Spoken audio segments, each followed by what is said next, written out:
Let's make some gold. Welcome back to WoW Marketeer. I'm Arita, and standing here with me is my friend Cracklin Bank, another auction house addict like myself. And today I'm actually happy to announce my videos are now being fed into the Undermine Journal website, your source for auction house statistics and data in World of Warcraft. And today we're going to be talking about companion pets and how to sell them and make gold on the auction house. So let's get started. Companions.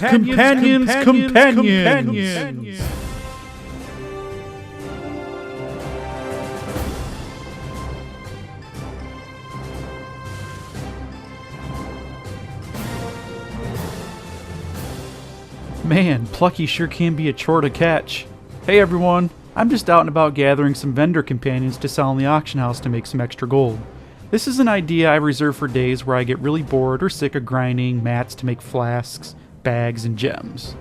I'll be giving out some tips to help you sell your vendor companions at a quick pace while maximizing your sales and earnings. Just keep in mind, this idea won't make you rich, but you will earn a darn good profit if you're persistent and patient with selling. What do I always say in all of my videos? That's right, patience is profit.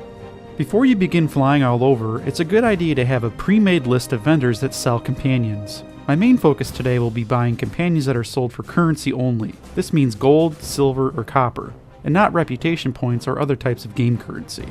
And that brings us to tip number 1. If you don't have a pre-made list, be sure to write down the vendor names and the price you pay for the companion, so you know what to post it for on the auction house. You don't want to accidentally post it for too low and lose gold. I recommend using Wowhead for searching for companions and the vendors that sell them.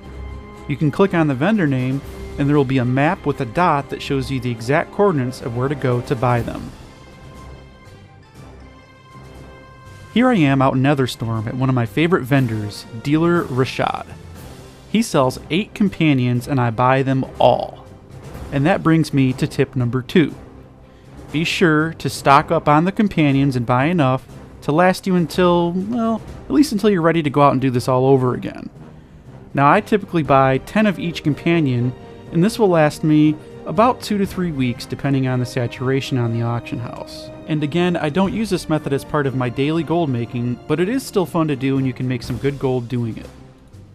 Now that I've done my rounds and collected all of the companions I want to sell, I've mailed them over to my priest, which I like to call my vendor upper. He sells all the vendor items I buy on the auction house. I sell the companions using TSM or Trade Skill Master. I base my prices to sell on the price I paid for them. I usually sell the ones I bought for 50 silver or less for 50 gold and never have a problem selling them. Any companion I buy over 25 gold I usually sell for double the price I paid or a little more. And this brings me to tip number 3. If you want to move the companions at a steady pace, don't overprice them. Be reasonable and sell them at a price people will pay. This is not a market I tend to price gouge in.